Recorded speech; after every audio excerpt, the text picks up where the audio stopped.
Now we're going to take some of our spring onions. Lovely.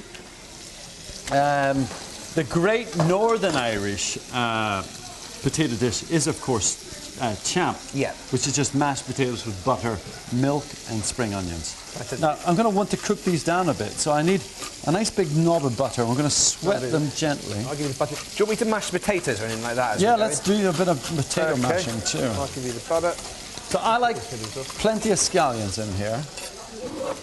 Now, these are russet potatoes, which make... Whoa. Now, that's not... Getting the scallions in there to cool that pan down pretty much, yeah? Wonderful. Just get a bit of colour on them. Just running a little bit hot on me here today. This market kitchen's pretty hot stuff. How much butter do you want in here of the potatoes?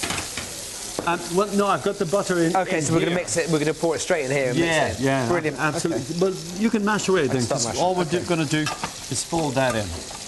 So I've just got some cooked cabbage here. Okay. Nicely cooked, really quite soft. And just Savoy cabbage there. Savoy, the dark part of the Savoy mostly. Just warming that up with the butter and the cream. Now the steaks are pretty much ready, Yeah.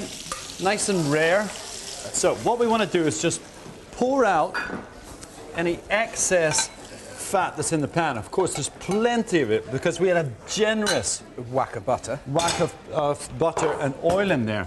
Now this is what's going to give us our lovely sauce. We'll do the flambe, and it goes tip it towards. Whoa. Hey. Now we're cooking. Market kitchen party.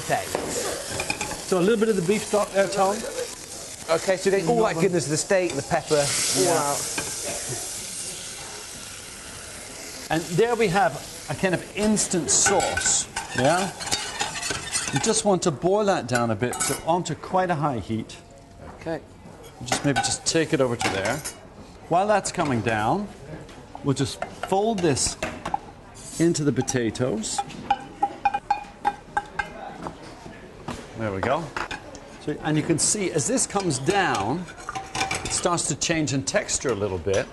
We can put as much or as little cream as we like. I like a sort of what we call a sort of coffee color on it.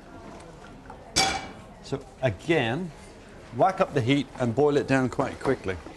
Now, from a chefy point of view, you can take your nice sort of quenelle type thing. It's a bit sort of rustic in a way. So on goes your nice steak. Lovely, rich, natural sauce.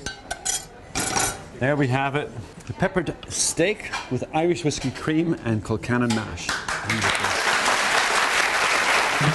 To make Paul's steak with whiskey sauce, you'll need fillet steaks and beef stock from your butcher. From your store cupboard, you'll need black peppercorns, sea salt, Dijon mustard and Irish whiskey. Make sure you have unsalted butter and double cream in the fridge. And for the Kilcannon mash, you'll need potatoes, Savoy cabbage and spring onions and butter.